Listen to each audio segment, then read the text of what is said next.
welcome to the Leadership Expose podcast. This podcast is for leaders at diverse levels and organizations around the world who are seeking to scale and transform their leadership to level up their business and to create an impact in the lives of people all around them. Business topics, trends, innovation, and the intersection with leadership is the focus, and we enable success. I'm your host, Stephen Paul. In this episode, we meet an entrepreneurial business leader who has had a colorful and enterprising background. He previously developed an app which people gave each other anonymous brotherly advice and integrated that with other major platforms. He then advanced into marketing and digital and gained well-developed skills for launching and managing software products. We're joined by Berk Nesvat. He's a product owner and leader at a mobile application startup organization. And today we will learn about his journey, but some of the interesting aspects of starting out with an idea and following through with some of the pitfalls that he has undergone. Welcome, Berk. How are you doing this fine evening? Thank you, Stephen. I'm doing quite well. So I'm glad to be in this podcast. Wonderful, wonderful. So, Berk, tell us where you actually based. I'm based at Tallinn, but our company at Onoff, we have hybrid working system. So that's why I'm based in Tallinn, but few months in a year, I'm working remote from other cities, other countries. Yeah. Wonderful. Tell us a little bit more about Tallinn. Any special cultural events that happen this time of the year? So we're actually, in April at this time. So actually, Tallinn is basically really good for startups, and especially IT startups, but any kind of it. And the government have a huge support for entrepreneurs, startups, and it's I can say Silicon Valley for Europe, like trying to be, and it's Tallinn already have highest unicorn per capita. Mm-hmm. So in this way, it's really great location for startups to be located in Tallinn. Yeah. So Berk, I must confess, I have been to Tallinn. I used to travel to Riga quite a few times, but this was several years ago. And I've been to Tallinn a couple of times. It's a beautiful city. Yeah, I'm glad to hear that. I really like that too, to be honest. Yeah, wonderful.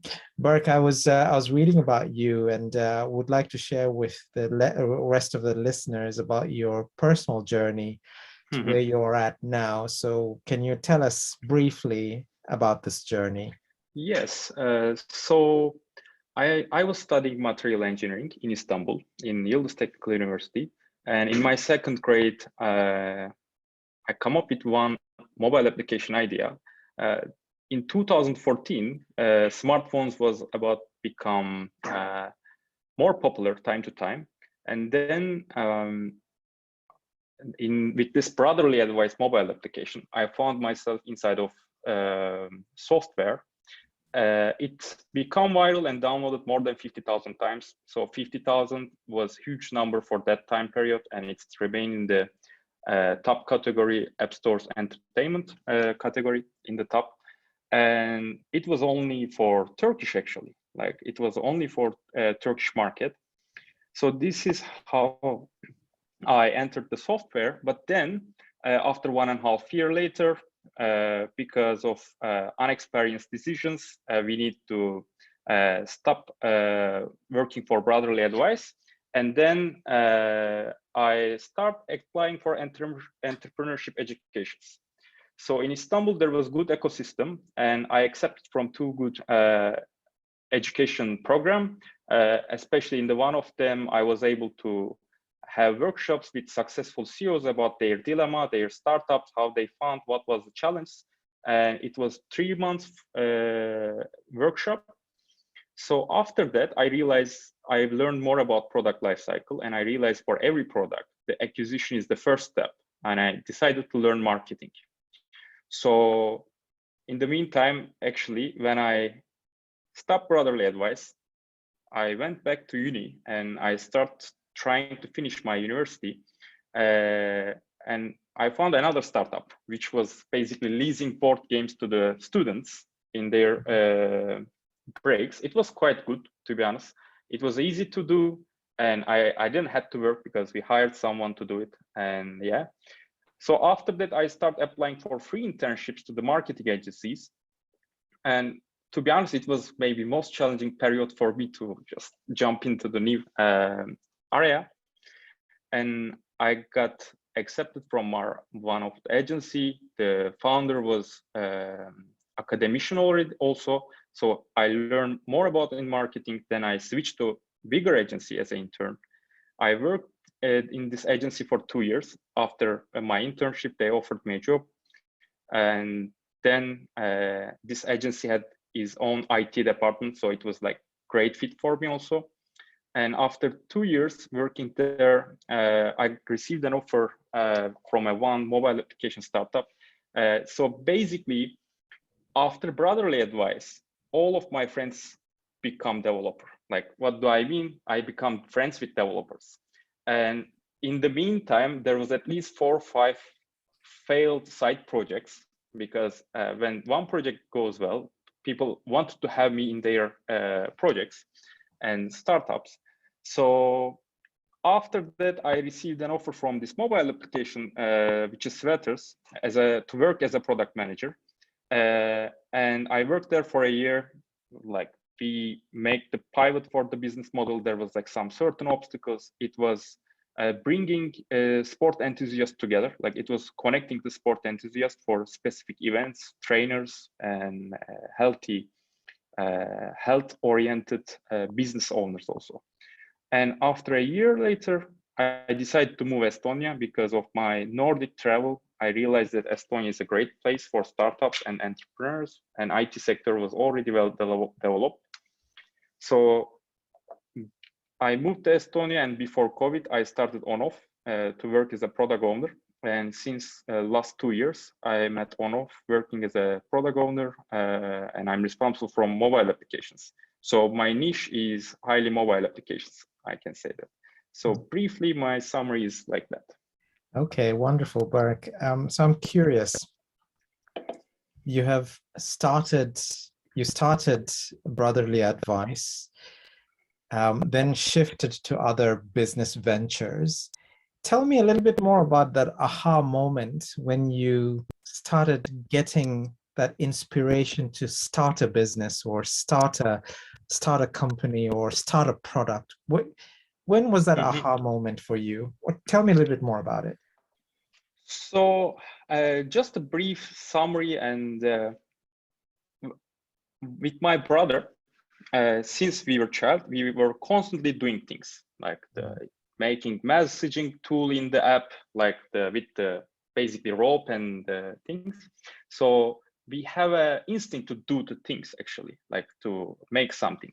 But the aha moment for that, I found myself that my friends and people that I know asking me some advices, and I can feel that the reason they were asking me, they knew that I'm not going to judge them. And I realized people have a need to get advice without judgment. So that was the aha moment, but there was a big obstacle. If even we do some product like this, how we are going to let people know? We didn't have any capital at that moment. I was just university student, 2nd grade. And so when I was checking Facebook, the real aha moment, which made the brotherly advice, which is abi tavsiyesi in Turkish, real, is that I realized Facebook page which shares codes have 3 million followers, 3 million likes, but the page which is creating authentic content about scientific topics have 100,000 likes. It doesn't mean one of them is less important, other is more important, but it's mean that people like the codes and people like to share the codes. So that was the real aha moment, which made the brotherly advice popular, that, okay, if we put codes inside of the app and if we give option to the user share, they will share, and we will just need to put watermark of the application and people will download. And I can say this small insight made it real eventually. Yeah. Okay, no, wonderful. So fast forward into your current endeavor and with Onoff, and you mentioned about the mobile technologies and so forth. So let's delve a little bit more into that. If I am a company or a business or an individual looking to leverage your solution, how would that conversation go about with yourself? So first of all, at Onoff, what we provide is that you can have second or multiple phone numbers via mobile application from many countries. So you can have UK number, French number, Belgium number, and US number, Canada number in your mobile application, and you can use as a real SIM. So you can call people from that number, and they don't need to have internet connection, and they will see the call from US or Canada, whatever number you choose. So this is real value at Onoff we provide. We don't provide, our value is not cheap communication or international calls. We provide second or multiple phone numbers, which you will be able to receive SMS, verification codes, make calls, GSM calls via Onoff. And we have two products actually. One of them is Onoff, which targets the end user. Another one is Onoff Business, which is targeting the companies. Like imagine you have 10 sales team, you're trying to sell your software and you need to make calls to your leads. So it's more expensive to make a deal with your local telecom operator and provide second phone number to your sales agent and then make the call. But with Onoff, you can assign US, UK, Canada number via mobile application to your employee, and they can make all of their calls to their leads via mobile application. You don't need to provide second phone. You don't need to make a special deal with the telecom operator. You don't need to worry about managing the SIM cards. Yeah. So yeah. And this is very, very interesting. So I can understand this from a business to business perspective. Now, what about, let's say, as an individual, why would I want to get something like that? Yeah, it's a great question. So you need to provide me some phone number to be able to make this call, right? Like to be in contact, even for this podcast. But you don't need to share your personal SIM number. You can use Onoff number for that. So that's why we have Onoff, and we already have more than 100,000 active users unit. So this is the reason that many people using Onoff. Okay. And can you share some of the trends around this type of a model where people are actually using these types of services on a percentage scale, so on a 0 to 100%?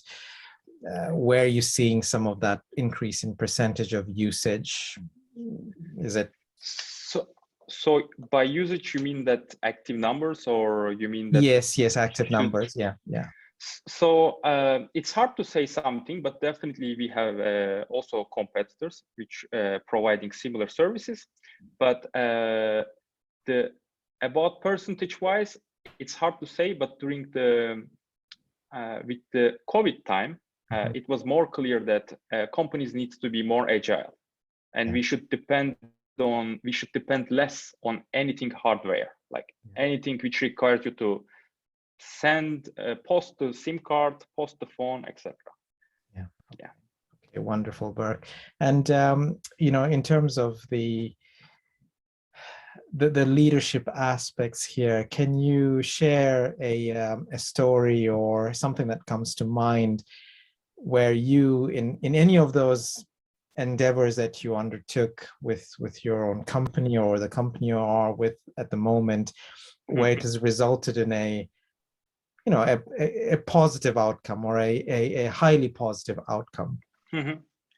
So I believe as a leader, the main responsibility is to empower everyone, empower everyone you are working with. So if we think ourselves as a website, and if we want to become Facebook, which means that we need to enable other people to do better than before. Like, what do I mean by that? I believe the main responsibility of leaders defining the goal and defining the core of the problem and getting as much as help of their team members to solve the problem. What do I mean? Let's imagine there's one problem, and there's one problem that team needs to solve. But it's not important that is leader solving or X team member solving or other team member solving. 5 years later, what we will remember is that the problem is solved, and it's not important whose idea. The important role for a leader, I believe, define the problem, core of the problem clearly, and decide and find the best solution which will fix the problem. Yeah, that's a very good philosophy to follow from a leadership perspective as well, because people's minds do remember to the outcome, the best outcome that has been achieved. Yeah. Okay. Actually, about that also, I believe, so there's difference between outcome and output. What do I mean by that? Going 3 hours library is a output, but learning a subject is outcome. Yes. So if you think really result oriented, you know, it's you will stop caring about how many hours you spent at library. You will more care about how many subjects that I learned. So I believe that's why many startups switching to get rid of this 8 hours rule, you know, like more metrics which may manipulate us than which may help us. And Berk, so let's just delve a little bit more into this. So when we talk about leadership, and you know, you're working with, you know, new businesses, you're working with different ecosystems here, different sectors and so forth. And from a transformational perspective here, can you outline a leadership lesson that you've learned, and on where you've actually drawn some of those lessons? I mean, do you follow certain leaders yourself, or have you read any books, or how do you become more authentic as a leader? So about books and leaders, I can shortly give few examples. Desmond Morris' Human Zoo, it's not about leadership. It's about basically humankind. It's about we as a human, how we evolved, and what are our legacy from this evolution. Why I'm saying that? Because a business provides a good or service, and a business is, this good and service is built by people to serve to people. So we need to understand people first, then we can do goods with people for the people. So that's why I believe Desmond Morris' Human Zoo is like a quite good book to understand human instincts and human legacy. And another thing is that I really like Simon Sinek. I believe, like, maybe he's not leader, but I believe he has really good mindset about leadership and how it should work.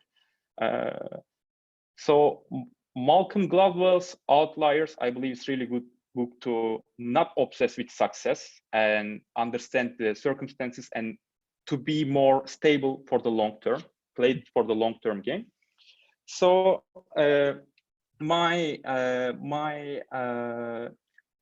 about books, I believe those may look like not related, but in the reality, it completes the missing puzzles of everything. And I believe as a leader, what I learned is that, so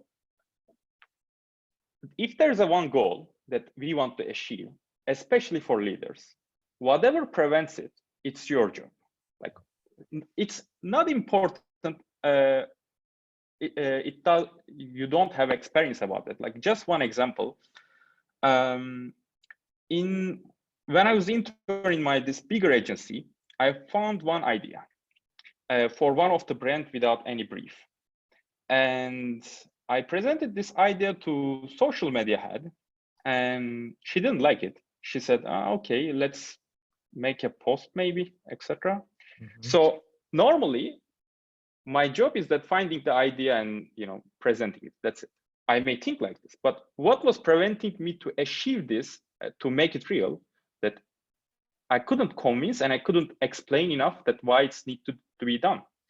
And I waited that day. I presented the idea to the head of digital, and he liked it. And then we presented the brand, and it sold at one meeting, and it remained for 2 years campaign. So normally, I believe it's easy to think that it's not my job, but there's hidden jobs which no one takes into account, that someone needs to make it done. And I believe it's main responsibility for leaders to follow and detect those hidden jobs and to make it done no matter what your background is. Like, just an example, let's imagine a nutritionist. What is nutritionist's job is to define the list for the food and define the calories, check the patient's results. This is the job that defined. But undefined job, hidden skill, motivating your patient to commit this process. So I don't think they are teaching in school that, okay, how we should encourage people to, I have no idea about nutritionship, but how we should encourage people. Like, as a leader, if you want to achieve the goal, your goal would be, my patient should lose this amount of kg weight or gain this amount of kg. So if you think as a leader, you will not care what is your job. You will just do what is needed. Yeah. It's a mindset shift in the way you operate. And there's a, I'm hearing there's a level of curiosity to delve deeper into those hidden pieces or topics that's not on the surface, but also collaborating with other people, other leaders, to take your idea and work with them as well. Is that a fair assessment?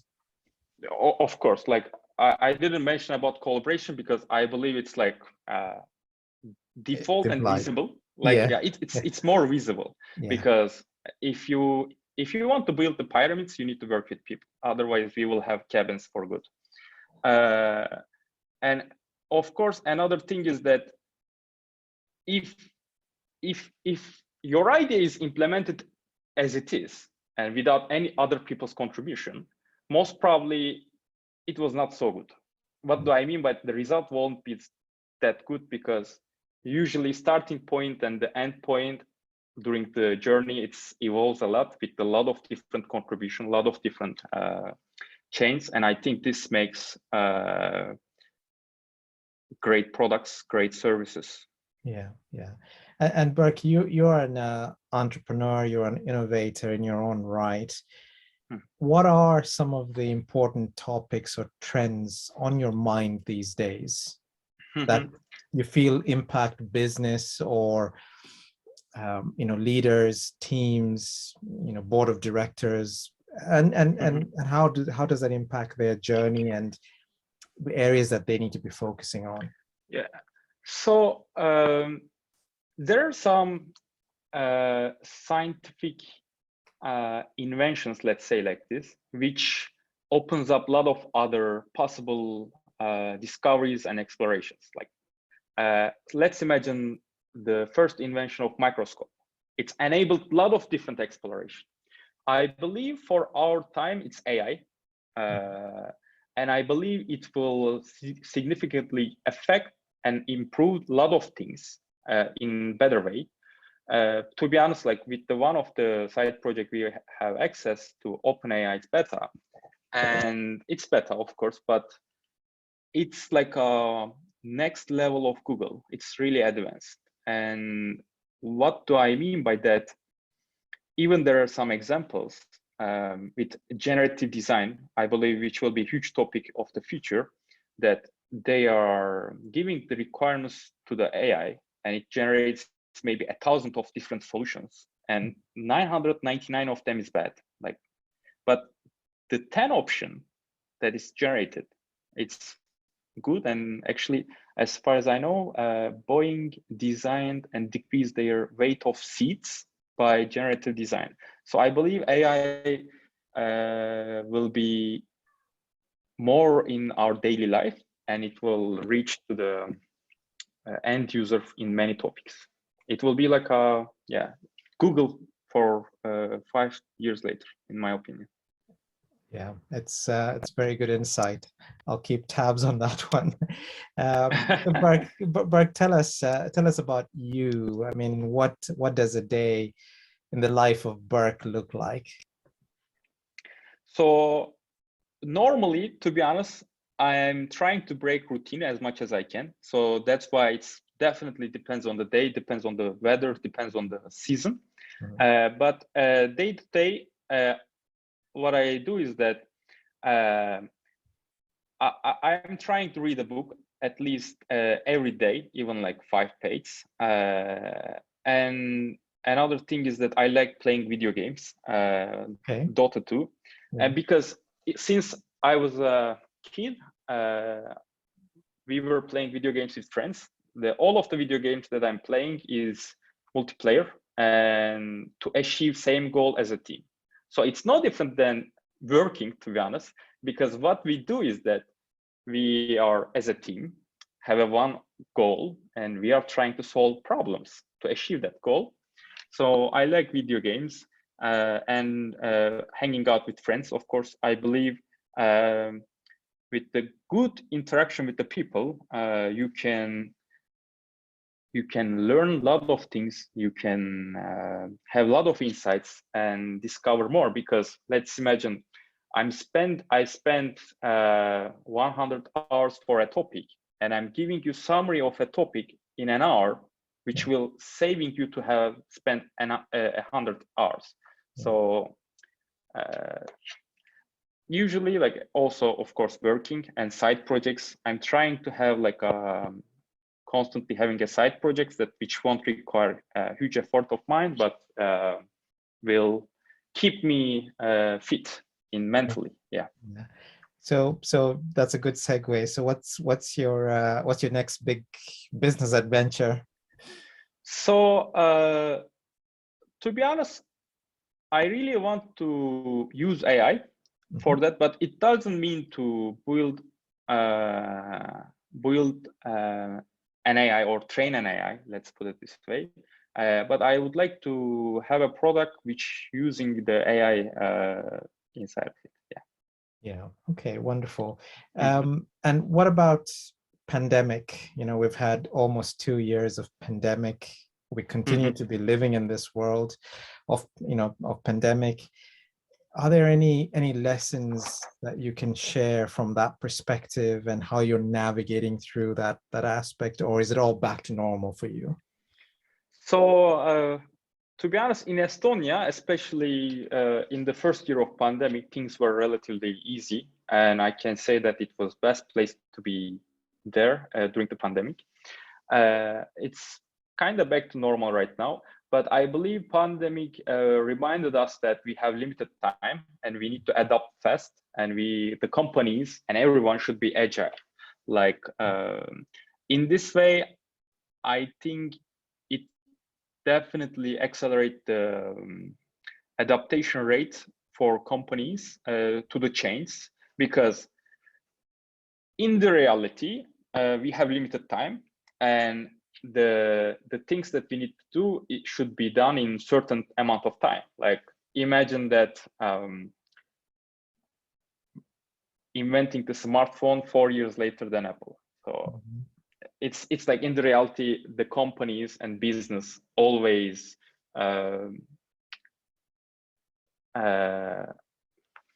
runs against time, let's say like this. So I believe it was a good impact for especially big companies to increase their agility. Yeah, and I think there's also an element of resilience as well amongst leaders to actually navigate through new ways of working. Yeah, I think I've experienced it myself, and I think lots of leaders have experienced that as well. Okay, wonderful. Wonderful. Okay, so Berk, we're coming to a close very shortly. So let me ask: do you have any challenge to other leaders or any call to action to other leaders on any of the topics or your niche areas that you want to outline here? Well, actually, I believe like from Simon Sinek's Infinite Game book, there is usually, when we are making decisions, there's short-term effects and long-term effects, and it should be in the balance. So the dilemma is the companies, if you don't focus the short-term effect, in the short term, the person or leader may look like failing. So that's why sometimes it may encourage the leaders to think more short-term than long-term. Because imagine like your Microsoft CEO and sales are going down, for revenues going down for 2 years. So, but 4 or 5 years later, you will do you are inventing and working for 5 years later. So I believe leaders should focus on both of them, but also keep the priority of the long-term goals. And another thing is that being more outcome-oriented than output-oriented, like the person spends that amount of time at work and person the dress codes, etc. Like I believe important thing is that at the end of the day, what we are bringing to the table, then how we are bringing, like not, of course, how it's also important, but then manipulative metrics are not good for that. But overall, yeah, I believe those two things are as a mindset, will affect a lot of different outcome. Yeah. Wise words from Berk. Thank you very much, Berk, for being with us today and sharing your journey and your story. Thank you very much. Thank you, Steven, too. Yeah, it was great to be here. Yeah. Wonderful. Okay, folks, thank you very much for listening in, and stay tuned for our next episode with another great leader who will be sharing her journey as a board leader and how she's managed to turn a company around by 3x. Thank you very much and have a wonderful day.